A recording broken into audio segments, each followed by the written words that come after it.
On This Week in Enterprise Tech, the FCC owns a time machine. Google is making it rain for vulnerabilities. Cheebert finally gets to brag about broadband speeds in Hawaii. Windows S is special or broken, and Kingston is here to show us the future of enterprise SSDs. Twiet on the set. Netcasts you love. From people you trust. This is Twit.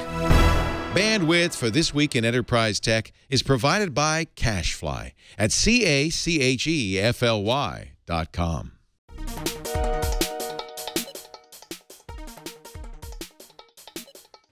This is Twiet, This Week in Enterprise Tech, episode 277, recorded February 9th, 2018. Next Generation SSDs with Kingston. This Week in Enterprise Tech is brought to you by Rocket Mortgage by Quicken Loans. Home plays a big role in your life. That's why Quicken Loans created Rocket Mortgage. It lets you apply simply and understand the entire mortgage process fully so that you can be confident that you're getting the right mortgage for you. Get started at rocketmortgage.com/enterprise.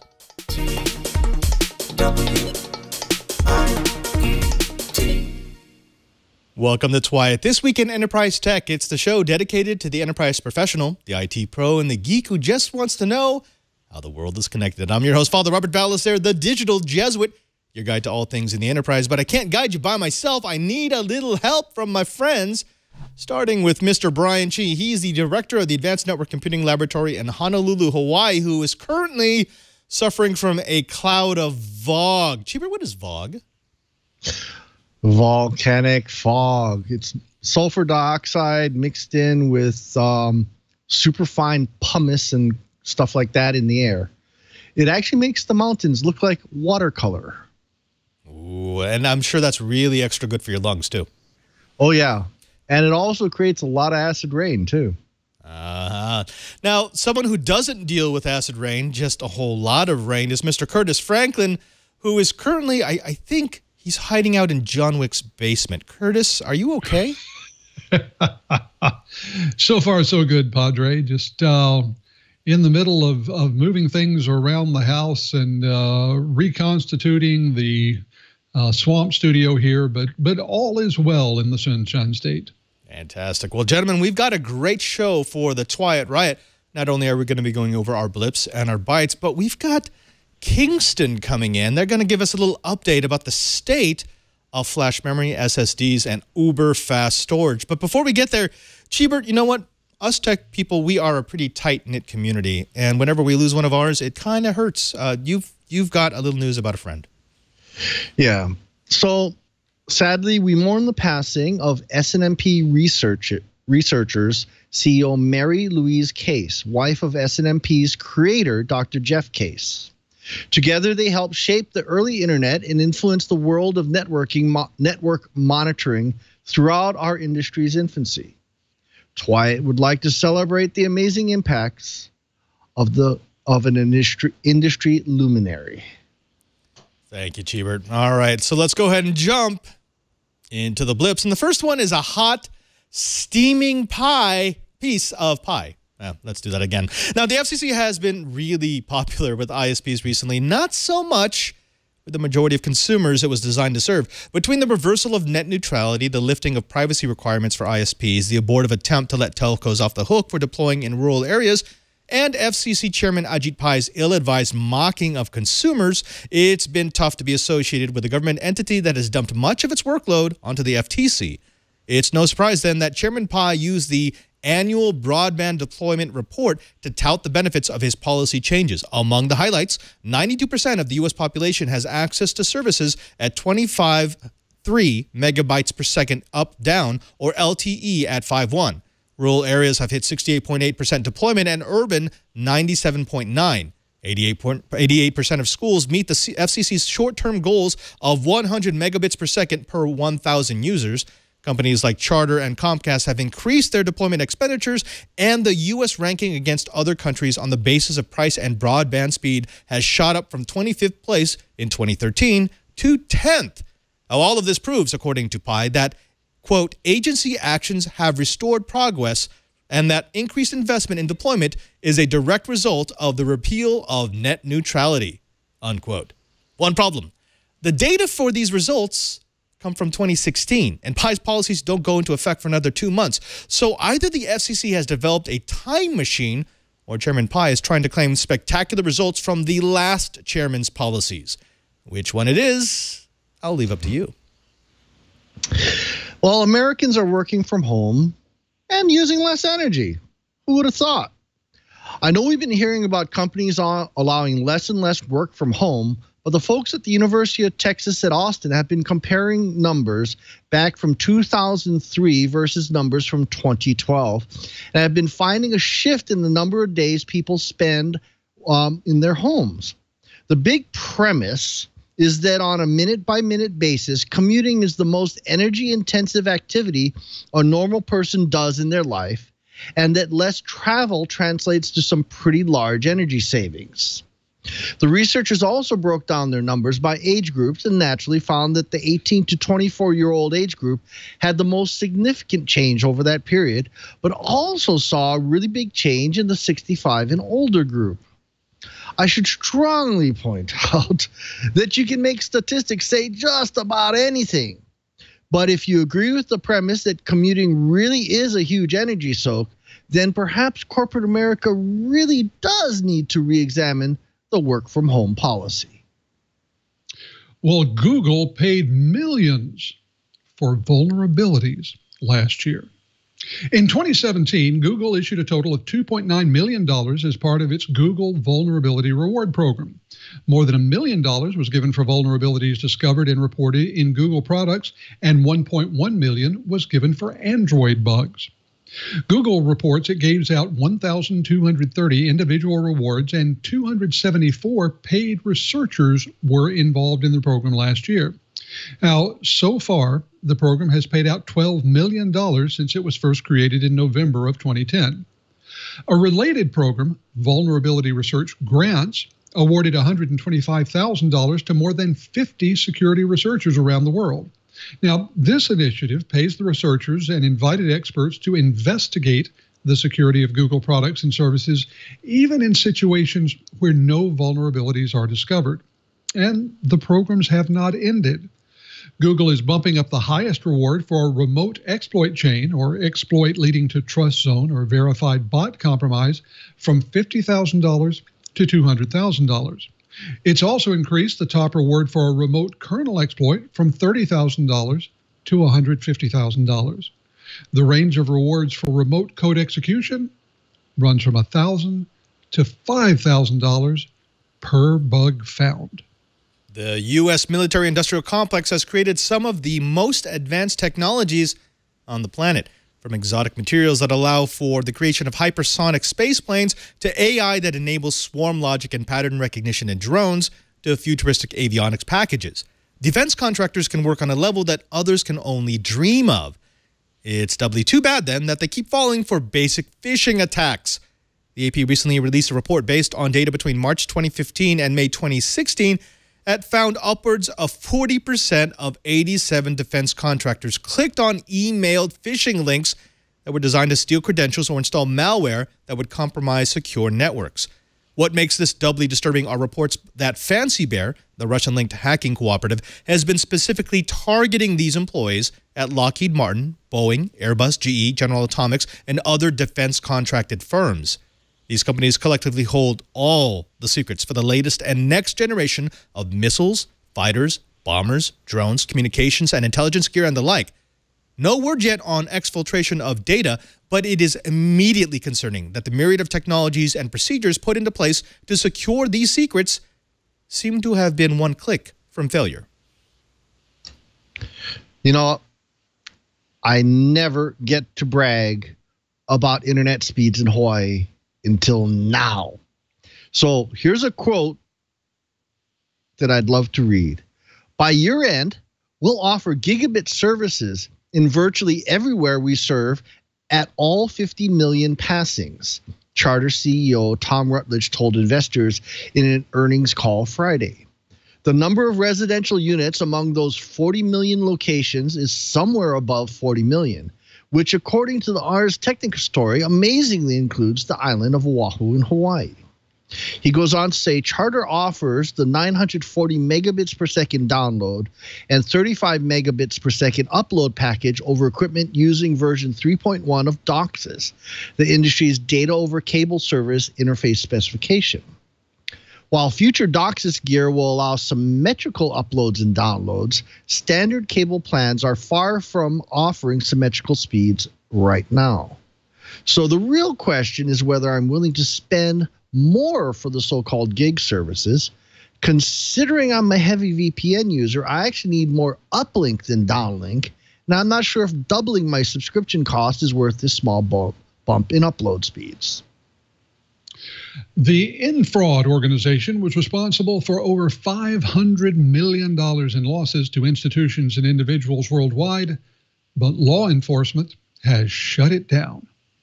Law enforcement authorities in the U.S. and more than a dozen other nations have taken down a cybercrime organization responsible for some $530 million in losses over the past 7 years. 36 individuals from 17 countries, including 5 from the U.S., have been charged in connection with their alleged roles in the so-called Infraud organization.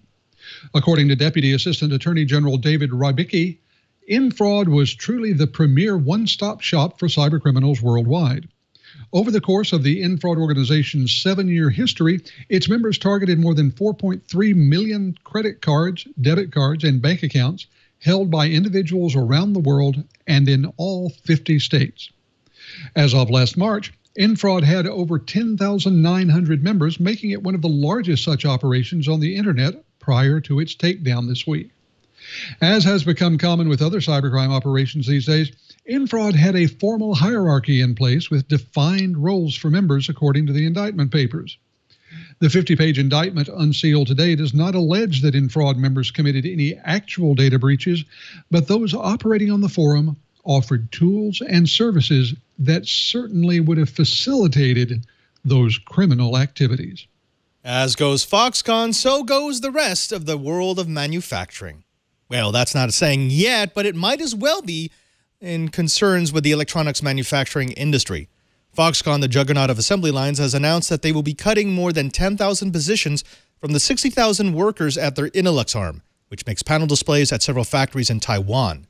The announcement was part of a larger plan to spend $342 million to overhaul Foxconn's manufacturing playbook to take advantage of AI and modern automation practices. Foxconn chairman Tuan Sing Chen, speaking about Innolux, stated that they expect 75% of production to be completely automated by the end of 2018, which has industry insiders looking at this as a test case for the rest of the Foxconn empire.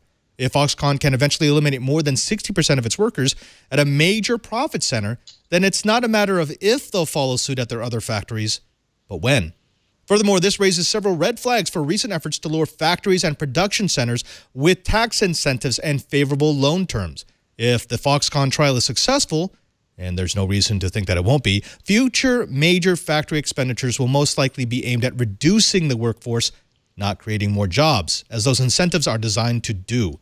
And again, as Foxconn goes, so will the rest of the world of manufacturing. That does it for the blips. Next up, we've got the bites, and it's time to talk a little bit about Windows. Did they kill something? Did they make something alive? What's the deal? But before we get to that, let's go ahead and take a moment to thank a sponsor of this week in Enterprise Tech. Now, let me ask you a question. The last time you went out for a mortgage, did you enjoy yourself? Was it a pleasurable experience?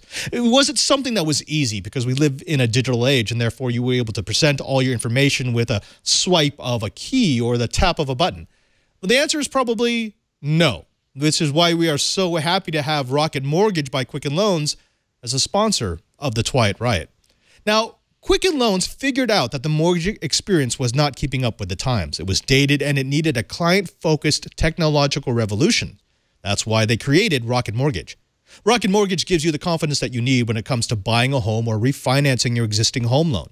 It's simple. It allows you to fully understand all the details and be confident that you're getting the right mortgage for you.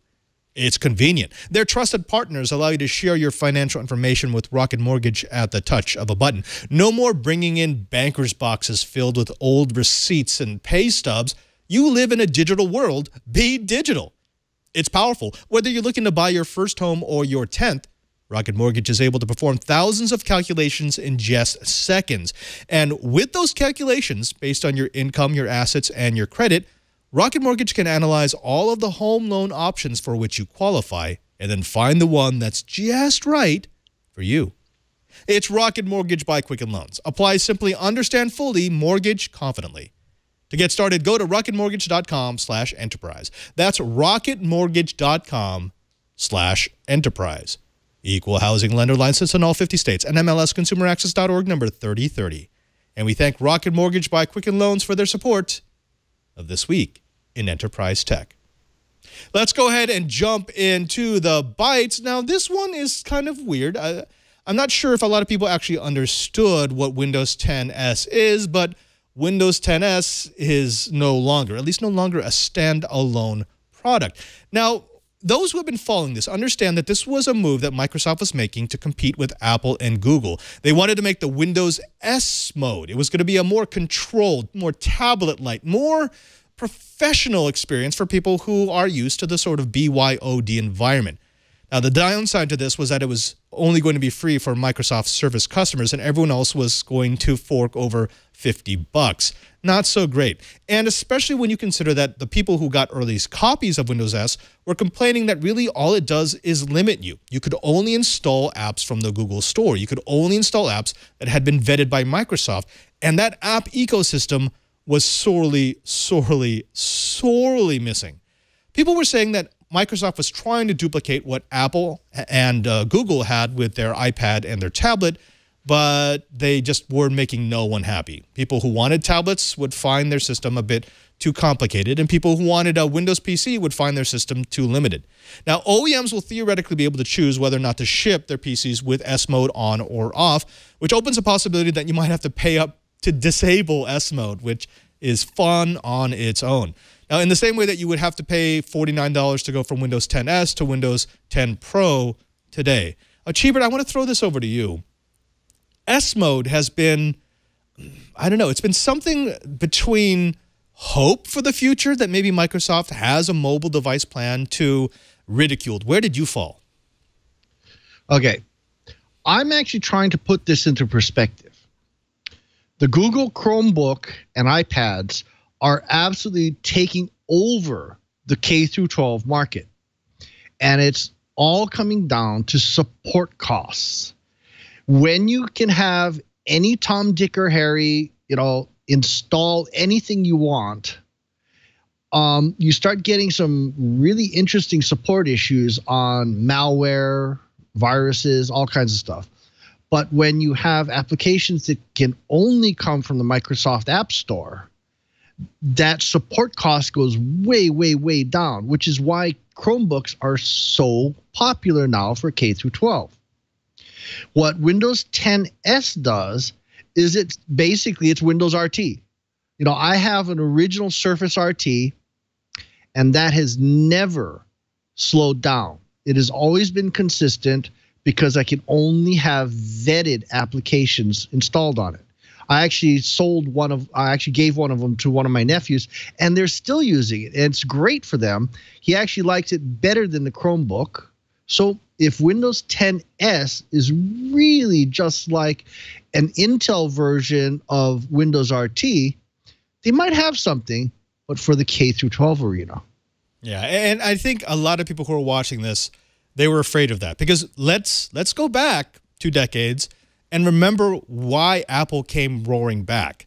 Apple they were less than a footnote. At one point, we remember that there was a very high-profile executive who he said, I think the best bet for Apple is to buy back all their stock and then give the money away. They were laughed at. But then they came roaring back because not only did they make good products, but they seeded those products into the educational market. They got them into schools, into high schools, and into universities, and those people grew up, and that's what they bought. Microsoft is afraid that Google, actually really Google more than Apple, is doing the same thing right now. They're seeding their devices in all of these schools, and these are the devices people are going to grow up with. These are the devices that they're going to buy. So they're trying to get into the mobility market. But Cheebert, I get this. I mean, you just explained why this is happening. But does it make sense to you? Because people who are in the enterprise are looking at Windows S and they're saying, it just doesn't work. It's just, no, they're not going to, you're too late. You can't have an alternative that is slightly worse than a Google Chromebook or an Apple tablet and expect people to use it. Is it too late? Okay, first, after I rant, I'm going to pass it to Kurt because he's got a much better view of this stuff. But Microsoft is making a mistake. They're charging a premium for Windows 10s. The reality is they should be making it cheaper to get better adoption. Because in the enterprise, you want more control. You want to be able to have vetted applications. You don't want to drive up your support costs. That's where 10s makes more sense. But you know what? Kurt's got a better view. Let's toss it to Kurt next. Kurt? Well, it is an interesting thing. And as you say, I think a lot of this goes back to education, but there is still a play in some aspect of the enterprise. And let's be real clear. We're not talking in general about the kind of enterprise user who has executive vice president as part of their title. Those people are always going to get fairly full-featured systems, not necessarily because they really need them, but because the position allows them to have it. Where we're looking for this kind of device is at the vast number of service technicians, field service folks, warehouse people, so blue collar right up to the lower edge of white collar. And what you look at is something where they are using web-fronted enterprise applications where they don't generate or need to store personal information on the enterprise device. And so it's very easy for them to do something that a lot of educational installations are doing. That's having a cart that, say, 100 devices go into at a time. At the end of the workday, just like at the end of the school day, people put their device back in this box, into a slot. It charges the device. They often have things in them that will physically disinfect them, and it will reset them back to the default configuration. So it wipes away any sort of personal data that was on them, wipes away any data of the day, puts it back to only those applications and that data approved by the organization to start the next day. That really is the very basic type of deployment that Apple hit a home run with the iPad, that the Chromebooks have been doing so very, very well in, and now that Microsoft wants a piece of. And that piece is going to come not only in the experience that S offers for the enterprise user, but its compatibility with these existing hardware devices that recharge, disinfect, and reconfigure the systems en masse at the end of every day. Well, I mean, that was the enterprise sale that Microsoft was trying to pitch S for, which is this idea of you have too many workstations right now that have too many vectors for exploitation. You've got too many people who could, as we covered in the blips, who could click on a link in an email phishing scam and suddenly expose all the hard work that you've done to secure your network. So S, as Curtis, as you said, even if it's not used in an educational environment, does have the ability to offer something that we want, which is make sure that the endpoints don't get compromised, or if they do get compromised, that there's an immediate and automatic way to reverse that compromise. And yet it's still a hard sell. I mean, I remember I've sat in on episodes of Windows Weekly with Paul Thurrott and Mary Jo Foley, and we've gone around and around and around about this. S could be a good idea. I mean, at its core, it's an interesting idea that does offer some benefits, and yet none of us thought that this was something that was going to take with the Windows group. Chibert, is the Windows group just not going to take this? I mean, it sounds to me that there's actually a cultural problem here. If I'm buying a Windows machine, I expect a certain level of control over that machine. And for you to tell me that, well, it's Windows, but no, it's not going to fly. You know, I can't, my crystal ball is just as cloudy as yours, but from talk, I did a lot of, classes for the geriatric group. And the reality is our parents, they don't care about a full-featured Windows machine. The kids don't care. They just want to play, like, Amiga Dave says, Pac-Man. The reality is we're not going to have a greater penetration unless we have a less expensive, and I say expensive from a support standpoint, a less expensive solution for the people that aren't interested in learning how to turn on this or that widget. They're not interested in ever knowing that there's a super user mode and things like that. They just want it to work. They want an appliance. I think Windows 10S has potential as an appliance. Just like people are treating Chromebooks, just like people are treating iPads. There's still going to be power users that want the full Windows 10 experience. But I think from, especially K through 12, lower, I hate to say the word lower end workers, but the workers that are task oriented instead of, a sysadmin, 10S makes a lot of sense. So 1, support costs. 2, higher reliability. 3, and we haven't mentioned this yet, 10S, because of the way it's configured, allows you to dramatically stretch out your battery time because it can crank the CPU back. It doesn't need to have performance as the highest priority because it doesn't have to support as much in the way of malware scanners or virus scanners and things like that, or just clean up utilities to figure out what's going on with the misbehaving apps. So you can get that longer battery life. So will it be a hit? Don't know yet. I think Specs in our chat room actually has a really good point. He says, okay, well, what's the target market? And I think that's so much of this confusion, which is, Cheebert, at the beginning, you made a really good pitch for this being for the educational market, and it made sense. Curtis, you made a good pitch for this being good for organizations, enterprise maybe, and why it's good for administration and good for security. And we can kind of nod our head and say yes, but we still don't actually know what Microsoft intends this to be. And I think that's what makes it so confusing, because in the past when they've done this, like with Bob or with Windows RT, it's always died on the vine. And there's too many developers who have been burned too many times by Microsoft who are going to say, heck no, I'm not going to put my development dollars into this S thing, because why would I do that? Why would I limit the sale of my app to those who are going to agree to use the crippled S when I could develop a regular app that will be on so many more computers?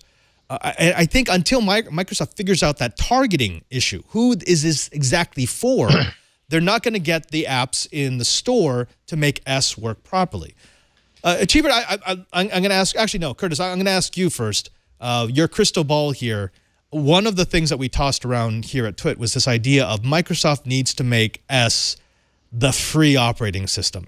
You just can get it. You can install it with the ability to upgrade. You pay your $49 or your $100 to get to Windows 10 Home. To me, that's a much better starting point than saying, I want you to pay for a crippled OS. I agree with you there, and I think it does make a lot of sense. And let me tell you where I think it makes the most sense. Microsoft has been moving in a very Google-like direction in terms of the way its personal productivity apps are deployed. In other words, we're seeing them push more and more toward the web-based subscription model, the software as a service model, just like Google has. The Microsoft productivity suite, Office 365, can very easily be used on one of these devices. And for the consumer or for the corporation that has gone in the direction of Office 365, and let's admit it, that means that all of the applications, all of the storage is in the cloud, not on the edge device. Something like this makes a ton of sense. And from that perspective, the only difference between it and the Chromebook and Google environment is some details in the user interface and the name on the product. So where I begin to see the future of this is as the device that is the low-cost entry to the Microsoft cloud ecosystem. All right, I'm actually with you. Cheebert, what do you think? Is this the low point entry, or is this the super exclusive level that only admins get to access? I vote low point. I actually didn't mind Windows RT. You know, the Surface RT that I have, I had insane battery life. Yeah, I'm the same way. Super light. Yeah, I still use it. It's still a good tablet. Yeah, I think there is a space for this operating system. I just don't think Microsoft has it yet. Well, gentlemen, we're going to go ahead and move on. We got plenty of time to talk about the busted, broken, differently abled, super special, short bus, special K, whatever it is, operating system from Microsoft. But I do want to get to our guests because it is my favorite part of the show, where we get to bring in some experts from outside and they get to drop knowledge on our Twilight Riot. And I'm bringing here two people who you already know because they've been on the show at least 4 times that I can remember. That's right. We got Kingston in the house. Let's start to my right. You know him. You love him. He's my guru of all things SSD, Mr. Cameron Crandall. He's a Senior Technology Manager at Kingston. Cameron, thank you very much for joining us. Thank you. Glad to be here. Yeah. And we've also got David Leong. You've seen him both on the show here and on Know How and on my coverage of events like CES and PepCon. It's Mr. David Leong. He's the Public Relations Manager from Kingston. Hi, Padre. Thank you for having us back. Gentlemen, it's wonderful to have you back in the studio, especially since every time you come to the studio, you bring cool things for us to play with. But we're here to talk a little bit about the future of SSDs in the enterprise, because this is a subject that our audience loves. They love speed. They love reliability. SSDs offer all of that. Let me just offer it at the beginning. Opening statement on the state of SSDs in the enterprise. Have they taken over? Are we making that switch? People are always talking about the tipping point between rotating storage and SSDs. Are we there? You know, a year after your last appearance, are we finally there? I think we're seeing more flash used in the data center than we were a year ago. And I think we'll just continue to see more and more flash being used as time goes on. What we're going to talk a little bit more about today is PCIe in the data center and the movement away from the hard drive interfaces that we've been using of SATA and SAS in favor of higher speed, lower latency PCIe and NVMe storage. Right. And this is not only an enterprise thing, an enterprise issue. Anyone who's ever built a system or anyone who's ever looked to just get the little last bits of performance out of the system knows that SATA, which is a great technology and has served us well for many, many years, is out of steam. It's out of space. You just can't move enough data through that bus anymore to really take advantage of today's newer devices. You're the real tech head here. Tell me, what are the technical limitations of SATA, and why can't we just move to, say, revision 4? So there will be no revision 4. We simply cannot route the data lines on the motherboards and host adapters and make it any faster just due to the nature of the protocol. So SATA is at the end of its life. However, again, just like we're seeing on the enterprise side with servers, we're going to see a movement to PCIe and NVMe in the client space, and actually that movement's actually going to happen quicker in the client space than it will on data center servers, simply because it's easy for the OEMs to build motherboards that support M.2 sockets, and we'll do away with 2.5 inch. It's a much quicker transition. I think on the enterprise side, we're going to see a kind of a longer adoption cycle, and we can talk about that. David, isn't that kind of strange? Because it used to be you would get the super advanced technologies in the enterprise first, and then they would trickle down to consumers. I mean, you could look anywhere in networking technology, from the fastest speeds of switching to wireless. You always had the best tech at the enterprise because it was crazy expensive, And then eventually it became available in the next laptop, or the next desktop, the next small to medium business switch. As we just heard, that's not necessarily the case. Some of the fastest technologies are now in the consumer level products, and then they work their way into the enterprise. Well, why is that? You know, I think one of the things that drives it is this notion of going faster and smaller. That's really driven a lot of those form factors. You know, if you look at things such as, you know, what was the single, for the longest time on a client side, what's the single best thing you could do to speed up your system? And that was DRAM for many, many years. Oh, I remember that. And then enter SSDs, 2009. I know SSDs have been around longer than that. From a Kingston perspective, it was 2009. That became the next big jump, you know, with SATA revision 2 and then SATA Rev 3. Because Dell made a big deal out of selling, well, we would call it an Ultrabook. They didn't call it an Ultrabook back then, with a 64 gigabyte SSD, which was ridiculous. That was crazy big. And it only cost $1,000. It was like a $1,300 option to put it in there. Yep. And I remember that because I still have that drive.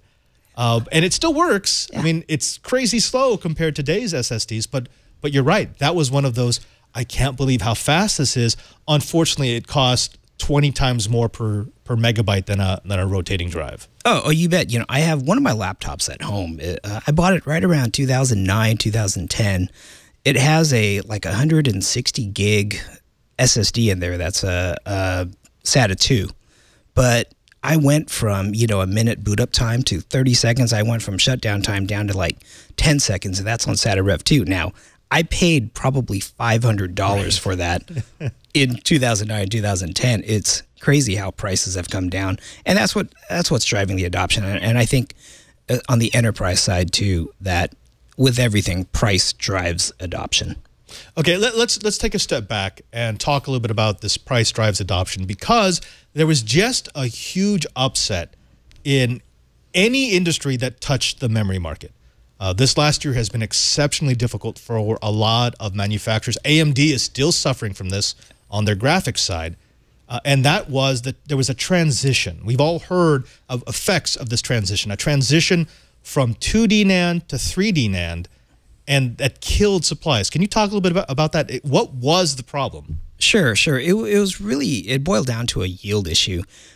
We started seeing the allocation process really in May of about 2016, and that's when we went from the MLC, the 2D MLC, to 3D NAND. If you're a semiconductor and you can make that same size wafer thinner and cut it up into smaller parts and sell that same wafer with a lot, you know, with a lot more NAND availability on it, you're getting a lot more profit. So that's what drove the 2D to 3D conversion. What happened was the conversion was slow. The yields were just not there. And it created this situation where everything was allocated. There was a shortage of NAND Flash to go around. And finally, after, 19 months, 18, 19 months, we're coming out of it now. If you're a consumer, if you're buying an SSD, you noticed the price go up. Right. And some of the larger manufacturers had long-tailed agreements that kind of kept them not flush, but at least operating. I know Kingston, you really kind of stretched out your allotment there for a while. But what was it that caused the glut? Because, I mean, I remember when we started talking about this transition 4 years ago, there was, well, it's going to happen gradually. You're going to see one factory move over, and then the next factory will see the lessons learned from that factory, and they'll move over. And we had a glut of NAND. There was so much NAND on the market. It was just getting dumped. I mean, it was cheap. And then suddenly it seemed like the supply just dried up overnight. Was it factories kind of realizing they're about to hit their 3D, and we haven't even started our transition? We better move it. Yeah, I think there's a couple of things. I think, sorry, Cameron. I think one thing is consolidation in the industry. There used to be a lot more manufacturers of NAND Flash. We're really down to 3 to 4 major players, and you've got some smaller companies to it. I think a lot of that is due to consolidation. I think, Cameron, you were going to say. Yeah, I think one of the big things in this, you know, from a technical perspective, the transition from 2D to 3D was a big deal. It wasn't like we were going from, you know, 20 nanometer to 15 nanometer flash. We were going to a completely different process. And what that caused was these handful or 3 or 4 fabs output production to be compromised while they were trying to develop 3D. And I think what a lot of people don't understand is the worldwide consumption of NAND Flash is incredible. It's not only in SSDs, it's in iPads, it's in iPhones, tablets. And so when you've got a worldwide demand like that, and you put a ripple into the output and the supply, you don't want that to go on for a very long time.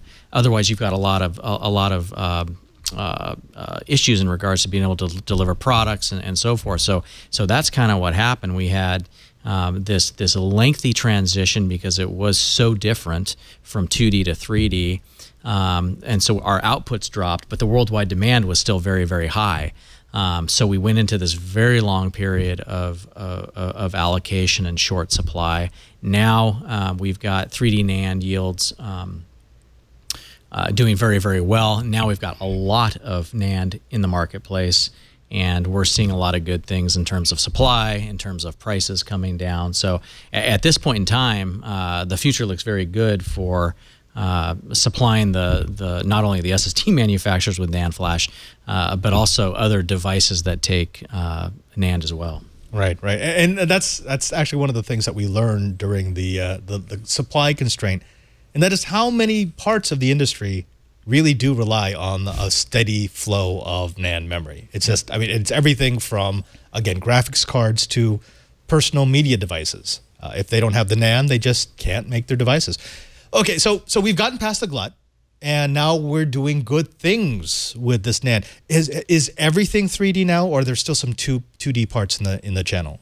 So there's still some 2D. Kingston's even still producing some SSDs with two-dimensional flash. So there is definitely a big movement to 3D NAND, but there will be some 2D that kind of trails along here. But I would say that the mainstream is going to be switched over to 3D NAND really now. I mean, the transition has really happened. Right. You might see some legacy devices using 2D Flash, but the majority of the output by the fabs is going to be 3D.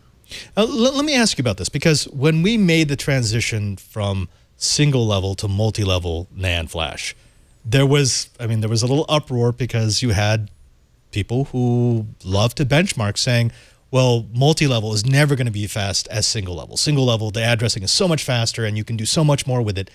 Are we seeing the same thing with the move from 2D to 3D? Because the addressing is more complicated. I mean, we're now addressing in 3 dimensions rather than 2. Or is that no longer even a concern? It's actually not a concern. We actually get improved programming times with 3D NAND. One of the things we got with 3D NAND was kind of a clean slate to work with in terms of how we program the flash. So the programming speeds with 3D are actually faster than they were with two-dimensional flash. Yeah, gotta love that. Okay, now let's get into the hardware, because we all love hardware here. You brought one of these the last time you were here. This is a DCP-1000. I love this product. It's incredible. A little on the pricey side because it is designed for the enterprise. But inside here, you essentially have multiple M.2 SSDs that are connected via a switch fabric, a switching fabric that allows me to get ungodly throughput. What were the specs on the DCP-1000 again? So this is 7,000 megabytes a second read and 6,200 megabytes a second write. Yeah, and here we go. This is my everything. Now I made the mistake when I was doing my review of this is I popped off the heatsink, which was a bad idea because this thing does generate a lot of heat, and if you don't get that back on exactly right, you start to get errors. Have you run into that problem? Not so much. I mean, the drive does need to be in a case that is cooled well. Its intended application is mainstream 1U and 2U servers, which are cooled very well. Their fan management is fine. When these drives start to get put into desktops or workstation class machines, we want to make sure that there's some cooling in there on the drive. Right. You don't want to be baking it all day long. Yeah. Now, here's the thing. If you go back to the shot, I love this because of the throughput. and enterprise loves this because of the super high transactional rates. This is ideal. I mean, this is essentially the next generation of what we saw with the Fusion IO. In fact, I think you have Fusion IO people working with Kingston right now, or the old Fusion IO people. But there is one concern about this, and that is serviceability. I mean, this goes inside of a chassis. This is PCIe connected, so I get the most throughput possible. But this is probably more of a transitional technology for the enterprise. Yes? Yeah, I think there's benefits to internal storage on a device like this, which enables you to get very high performance storage in a very small footprint. But if you look at kind of the mainstream and how storage is dealt with, it needs to be in a removable fashion, right? We need serviceability. If one of the drives fails, we need a quick method to replace that drive, not having to open up the server, shut it down, replace the drive. So we need to move to kind of the traditional hot plug architecture that we've been enjoying with SATA and SAS for many years. And I think that's key, because a lot of people, when they think about SATA, it's not just, well, it's a decent bus. It's really easy to swap things in and out. I can get a hot swap SATA bay and never even shut down my server. I just swap out failed drives. PCIe, not so much. I mean, it's great, and the reliability is fantastic, but I mean, if you're doing regular maintenance on dozens or even hundreds of servers in a data center, it's not really viable to pop the top, remove from the rack every server, pop the top, take out the drive, which is why we've got this. Can you describe what we're seeing with this? So this is our upcoming UDOT SSD, which is PCIe NVMe, but it plugs into a server backplane as opposed to internally inside the server, inside the PCIe socket. So this is still connected via PCIe to the processor, but we've got it here in a removable form factor that's going to allow us to plug directly into the front of the server, and then we get our serviceability back and the ability to hot plug these devices and create large storage arrays. Right. I remember the first time I saw this, I was confused because I had never seen the UDOT 2 format before, and I thought, oh, so it's just the next version of SATA. But as you just explained, it's not. If it's SATA, you're going through a controller from the PCIe bus to your storage device. This actually connects directly to the PCIe bus. It's just a hot swappable connector. Correct, and then directly to the processor, right? That's the key. So we don't have a SATA or SAS interface that we have to attach to. We actually go directly to the processor, and that's how we get some of the great performance off of PCIe and NVMe. Is we don't have to put an interface in front of it like SATA and SAS. Right. This is one of my favorite shots. You had this at the Kingston suite at CES. This is the UDOT 2 drive with the cover off, as you can see. So you've got 4 KC1000. These are NVMe M.2 SSDs. Each one of these has the ability to move what? What's the specs on these? So in their individual state, it's about 1,800 megabytes a second write and about 2,800 megabytes a second read.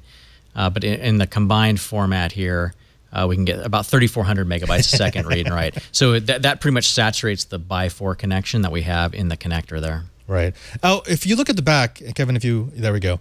This is a little bit of magic because you can't just toss together a bunch of M.2 parts.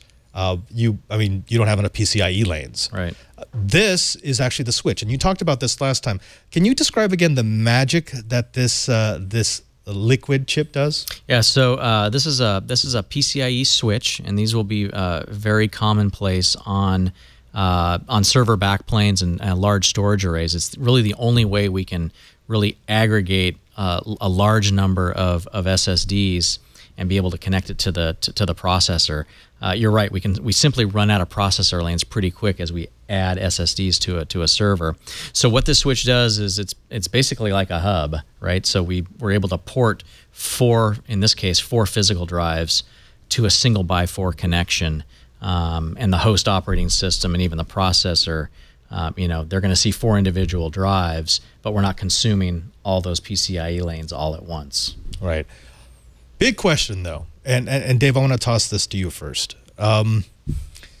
I understand that this is a cool form factor. I understand that the hot swap is great, but I do take a performance hit going from this to this. Yes, I mean, because I've got access to far more PCIe lanes in this, therefore a higher possible throughput than I do with the UDOT 2. So why would I move to the UDOT 2? Well, I think if you look at more and more server racks are being shipped these days with UDOT 2 slots in the front, in the front, and you can put multiple UDOT 2 drives, in the front. That's the benefit of a UDOT 2 drive versus your standard half-height, half-length adapter. Yeah. And I think, again, when you're talking about the scale of the enterprise, that really does make a difference. Yeah, something like this might be ahead of the curve a little bit, but I think that, as we move forward in 2018, you're going to see more and more server bays, whether it's a Supermicro or AIC, something like that. This will be kind of this will be the norm. Yeah, and I want to talk about the norm.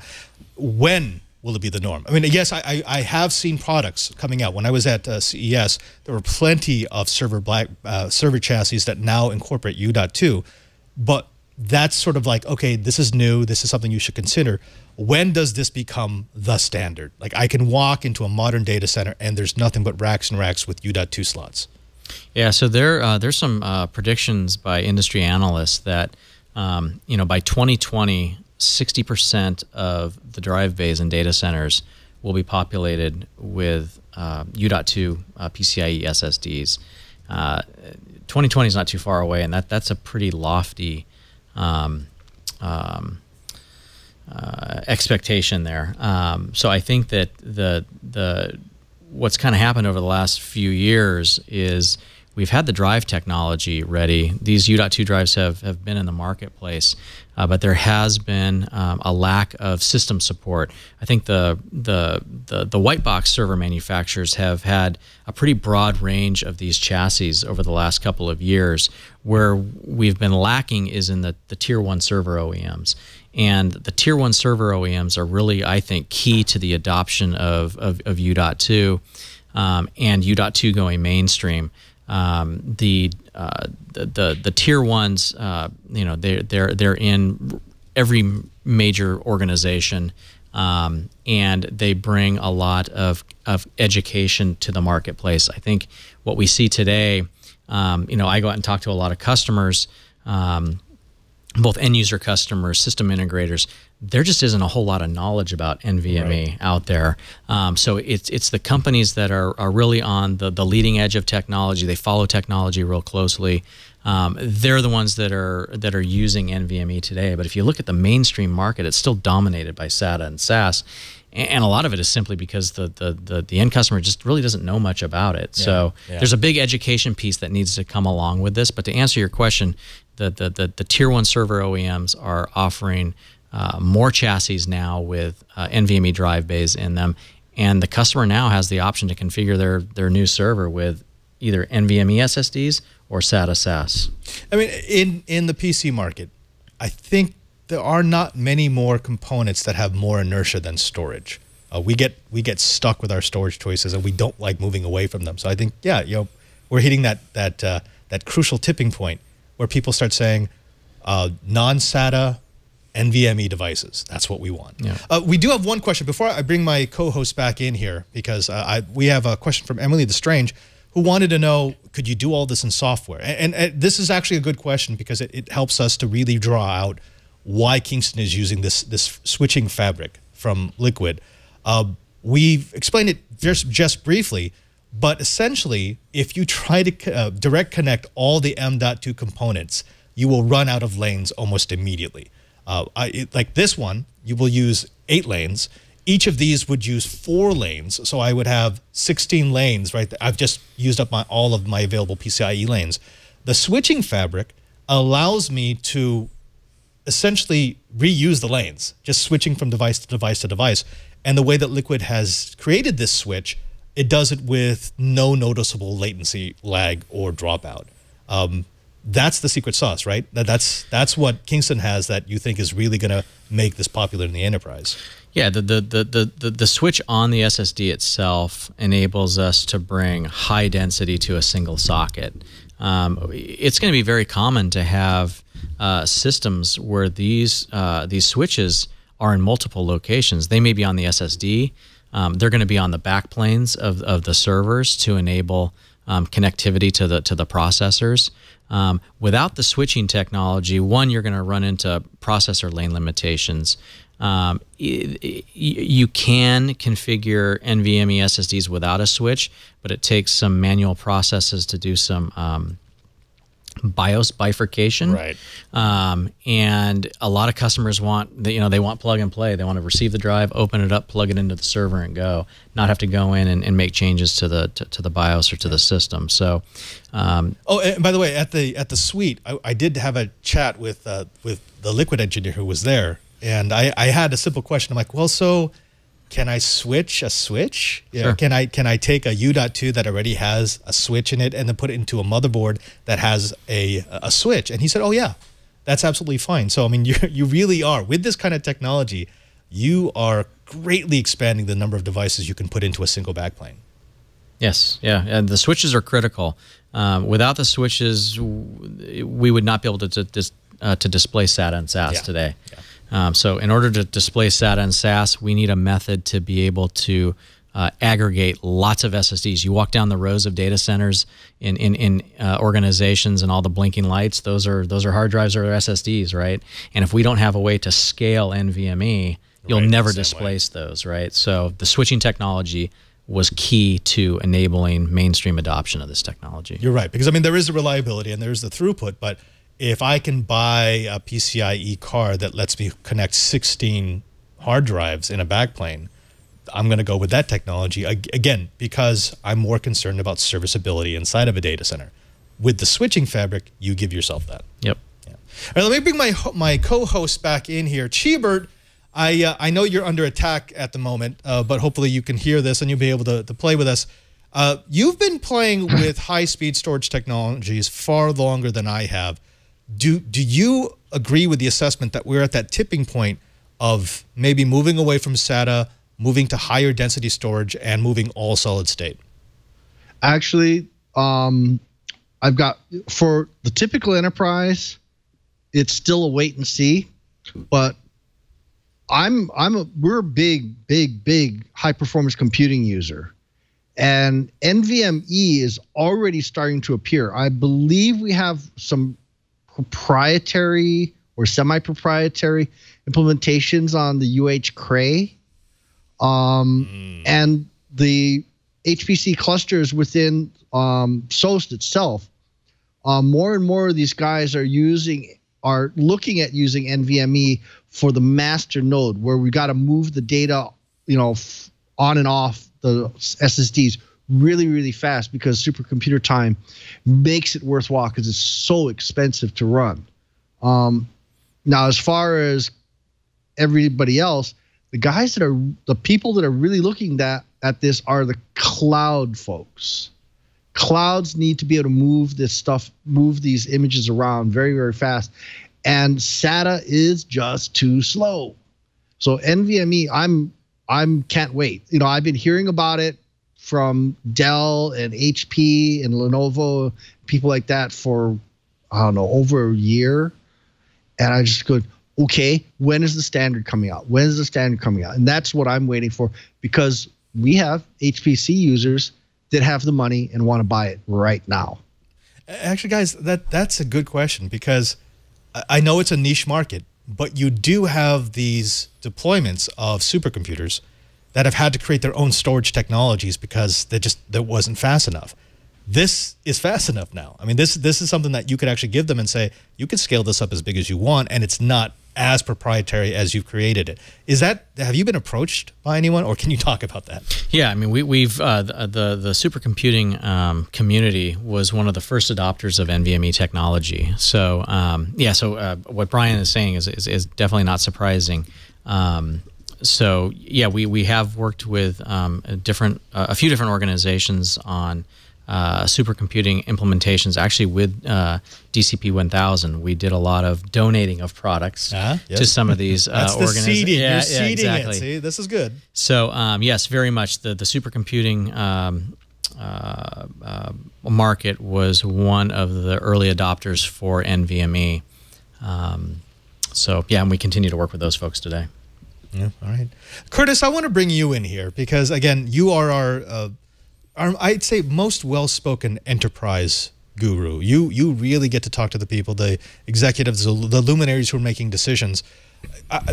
3 years ago, when we had this discussion on Twyet, it was all about, cost. They just don't know if the cost is going to be enough. Will the ROI be enough? That's kind of been answered, right? I mean, with this kind of reliability, and now with the ability to get a format that will work the same as it used to when we were just using SATA, that's kind of a no-brainer to an executive, right? The next round of updates, the next round of deployments are going to be using UDOT 2, are going to be using switch fabric. Oh, I absolutely think so. But let me throw out the caveat that I think this is highly application specific. For example, if you're doing big system analytics, if you are laying out the coin for an SAP S/4HANA box, then having your tier 1 storage be all high-speed SSD is a no-brainer. So, I think there are going to be a lot of people who are doing that kind of big analytics, who need the real-time ad hoc analytics capability, for whom this is an absolute must. I mean, this just clicks off all the boxes on the checklist. The flip side is you still are going to have people doing big data lakes. If you have a data lake that is tens of petabytes of information, I think that spinning magnetic media is still going to be the way you go there, just because it's available in quantity at the price you need. So I think that we're going to work this way, but it's going to be application by application. Now, one thing that I'm curious about with our guests, and I would ask them, in the deployments that they are seeing, are they seeing this going more towards a transactional kind of application deployment, or is it being deployed more on the analytics side? Do they see a push from one side of the business or the other when people are deploying these high-speed solid-state devices? We've been very successful in working with the larger hosting companies, and these are companies that spec their own hardware. And they're a perfect fit for Kingston. They spec their DRAM, they spec their storage, and then they either put that into a Supermicro type of a chassis, a white box, and they deploy it. The implementations we've seen for DCP 1000 have been for caching servers for these hosting companies. So very, very high speed caches where they can safely guarantee SLA contracts to their customers. That's a big one. And databases, customers that are loading an entire database onto a DCP 1000 and running that database from that storage device. I would say those are probably the two biggest applications where we've had success selling the DCP 1000. Transactional applications, we do have one customer, a large trading company in Chicago that is using these for transaction type applications. But databases and server caching have been our biggest wins so far. Oh, but they're not the only place. We're going to talk a little bit about an edge case here in a bit that I loved seeing at CES. But before we get to that, Chibert says he loves the DCP 1000. He loves the fact that you've been seeding these organizations using supercomputers. Only has one problem with this product, and that is he was wondering where his seed unit is. Because UH was, they do a lot of computing. But one is on its way to the UH campus for you. I think that'll be just good. But at CES, in the Kingston suite, you had a demonstration that I just absolutely loved. And Kevin, if you could bring up the video, just go ahead and loop it. This is a PC, and it's running a UDOT drive, and you're doing a read and write and full real-time render of an 8K video source. This I did not even know was possible. I know it's definitely not possible on the drives I currently have in my box. Tell me a little bit about this setup and tell me what's required for this kind of throughput. You know, we took one of our UDOT drives along with NVIDIA Quadro graphics card. So we're basically using off-the-shelf components to render 8K. And this is all real time. This is read, render, write. It's the same drive. Yeah, we're trying to illustrate, like, you know, you can do this in real time with off-the-shelf components. It's not as expensive as you think it is. It's not as hard to create as you think it is to accomplish a task like this. If we look at examples of 8K, for instance, you know, in 2016, parts of the Rio Olympics were shot in 8K, excuse me, along with some like the opening ceremonies. Some of it was VR bound too. And then that was kind of a test run up to the 28 Olympics, which is just starting now. And then I think there was a movie that I think it was like Guardians of the Galaxy 2 was shot with a red 8K camera, one of the first movies, if not the first, to be shot in 8K. So it's coming. Ultimately, where we see 8K going is all of this has been kind of a test run, I believe, for the 2020 Olympics, Summer Olympics in Japan. It's amazing. Just a couple of years ago, when I first started working with Twit, I was starting to see 4K cameras that would directly accept a SATA SSD. And that was the only device that was fast enough. And I thought, that's amazing. That actually won't work for 8K. You need something like this. You need something that has far more throughput. So, you know, and this goes to what Curtis was talking about. Are you seeing this on the transactional side? You're seeing it on the analytics side. That's what's got me so excited about the new SSD technologies. It's not just that they're fast. It's not just that they have super high transaction rates. It's that they do both. Yep. And so, I mean, the applications are ridiculous. Financial, analytical, database, or just straight up throughput of massive amounts of data. Yeah. So the next question has to be, where are we going? What does Kingston have next on the burner? I mean, obviously you need to expand this technology. This switching fabric can take way more devices per unit. Where do you see Kingston next year? So we'll be producing more SSDs for the client space as well. So we're already producing M.2 SSDs for mainstream laptops and desktops. And we'll offer a couple of different options in this category. We'll offer kind of a super high-speed version, as well as kind of an entry-level, low-cost, kind of the approach of get twice the performance of SATA at SATA pricing with an NVMe SSD. So. Well, I mean, by the end of 2018, all new laptops are going to be M.2, right? Yep. I mean, there's no reason to keep the SATA bus around anymore. It just takes up space. Yeah, I mean, the 2.5-inch form factor at this point is really an obstacle for system builders. I mean, if you look at the laptops now, they're getting thinner and thinner. Yep. If you were at Kingston and you look at the PCs around our company, they're no longer under the desk. They're attached to the back of the monitor, so that the desktop PC has shrunk in size. So we just don't need the 2.5-inch form factor anymore.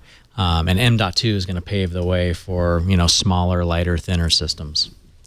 Well, we have actually run overtime. I have way too much fun when you guys come in. But I do want to offer my co-host one last stab in here. Gentlemen, is there anything else that you think we need to cover on this refresh of our SSD memory?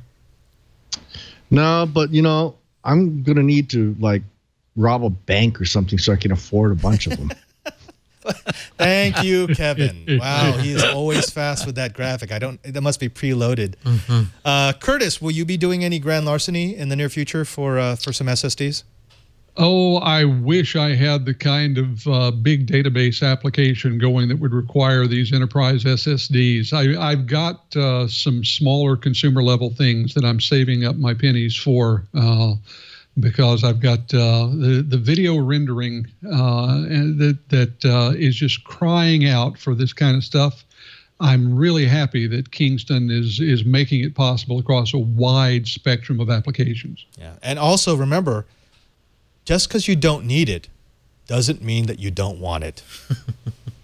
I'm pretty sure that's a biblical verse, but I'll have to go back on that. Gentlemen, thank you so very much. We are actually going to be taping a few things later on tonight that are going to end up on Know How. So if you want to continue this SSD discussion, you're going to see it in future episodes. Please let us know where our audience can find you, where they can find Kingston, where they can find the DCP 1000, where they can find your new UDOT 2 products. Let's start with you, Cameron. So Kingston.com for any product information. I don't know, email address, is that phone number, email address, home address, and social security number. Go ahead, Cameron. You go. Go ahead. Talk to you. Twitter address, if you no. So I think you can get me at ccrandall@kingston.com. Fantastic. And David? David_Leong at Kingston.com. And we will see, if you ever go to a show, CES or PepCon or basically anything, you'll probably find David. If he's not there, it's because he just worked an 18-hour day and is taking a nap. There you go. Is CES the most crazy show you work every year? You know, I think it is. I do think that is it's such a bear of a show from early morning till late. And I don't want to sound like this whiner about it. No. You know what I mean? It's a privilege. It's an amazing show. It's a privilege to be able to go to this show. For 4 or 5 days. It is. I think that's probably, it seems like every show after that, you can like just let your breath out. It's like, oh man, toughest show of the year is over. Everything else is gravy. Well, I said this often to the Twit audience, which is CES is one of these shows where you're excited to go to right before, you hate yourself for going while you're there, and then the day after you say, I'm never going back, and then a year later you're like, oh, okay, why not? It's a good year if you don't come back from CES with some sort of a cold. I did, unfortunately. As did I. This is why I got my doctor to give me a prescription for Tamiflu as a prophylactic. Yep. So instead of 2 a day, you take 1 a day. The last CES, I did not catch the con flu. I think next time I'm just going to wear a full body condom because I tried. I really tried, and I got a horrible CES flu. Well, gentlemen, thank you again. Thank you very much. Thank you. You know, unfortunately, by the time it rolls around for another refresh, I probably won't be with the Twit TV network anymore. But I'm counting on my brothers at arms here to make sure that we stay current with Kingston. It's been an absolute pleasure. Thank you for being guests on This Week in Enterprise Tech. Thank you. Thank you, guys. Thank you. Well, folks, you've done it again. You've used up another hour listening to the best dang enterprise podcast in the universe. That's according to 9 out of 10 connected UDOT 2 devices. I want to thank everyone who makes this show possible. Of course, to my guests who came in studio. That's always a rare gift, a wonderful gift. But also my co-hosts, without whom I would not want to do This Week in Enterprise Tech. Curtis, let's start with you. Where can people find you when you're not reorganizing your basement or doing things and cruises around the world?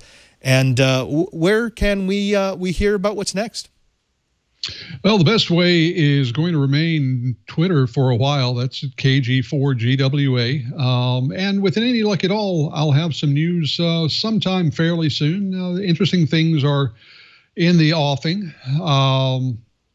You can also find, I'm doing a little bit of writing on a blog, cf2group.com/technotes. So feel free to check me out over there. Just doing a little rambling and would love to have comments from the Twiat Riot. Curtis, it's always so good to work with you. And it's also good to work with the Cheebert, the geek in paradise, even when his lungs are filling with volcanic ash. Cheebert, where can we find your work? What's next? Well, I am still ADVNETLAB. Sorry, I couldn't get Cheebert on Twitter. It's some girl has it. But sorry, Advanced Net Lab. Okay. Sorry. Or you can hit me, Cheebert@twit.tv. In fact, I just sent the invitation to Callo and Amiga Dave that if they want to go into a lot more detail on that topic we're talking about in the chat room, hit me at Cheebert@twit.tv. I'll be happy to give you more detail. Folks, we've got lots of great episodes coming up. VMware just hit me with a whole bunch of really cool topics, and they're lining up product managers like crazy, and so is Microsoft. So I'm looking forward to filling up the calendar. Hey, David and Cameron, I've got a year worth of calendar set up. So if you want to go and book an episode say a year in advance so we can go and have an annual update from Kingston, let's do that. He's really good at that. Let's do it. That's his thing. We'll do it. We'll do it. Seriously. Cheever, Yeah. Curtis, thank you. Again, so much fun to share the battlefield of enterprise tech with you. And also thanks to you. That's right, to the person who comes by every week to listen or watch. Without you, we wouldn't have a show, and I'm so grateful for your support over the years. Now, we want to do a little something for you. We want to make it easier for you to get your enterprise fix. Just go over to our show page at twit.tv/Twiet. There you'll find all of our past episodes along with their notes. If you want to learn more about a story that we talked about in our blips or our bites, or you want the contact information for our guests, that's where you go, twit.tv/Twiet, Twiet. And as long as you're there, why not subscribe? This is the best way to support the show. You can get an audio version, a video version, or a high-definition video version automatically into your device of choice. It's all there, twit.tv/Twiet. Also, why not follow me on Twitter, twitter.com/PadreSJ. It's where I go when I need to rant, or I want to talk about some non-technology stuff, or if you just want to see what I do when I'm not in the studio. Just go to twitter.com/PadreSJ. Follow me, and I promise you I'll try to entertain you and probably offend you at some point. That's kind of my shtick. Finally, thanks to everyone here who makes this show possible. To Lisa and Leo who have supported us all these years. To the great engineering staff here at the Brick House. And to RTD, Kevin the Shark Boy, who I always offer a chance at redemption every week. Now, Kevin, you've never got one of these right yet, but I will always ask you a question that comes from the knowledge that has been dumped on the Twiet Riot during the show, just to see if you were paying attention. And this week's question is, what company makes the fabric switching inside of Kingston's new SSDs? NVMe.SATA.2. Not even trying. Wow. No, I'm sorry. The answer was Liquid. But maybe you'll get it next time. Oh, and by the way, if you had come up with the right company, you would have walked away with all of these SSDs for your own computer. So I'm sorry, man. Just not going to happen this time. Anyways, until next time, I am Father Robert Ballister, the digital Jesuit, just reminding you that if you want to know what's going on in the enterprise, just keep quiet.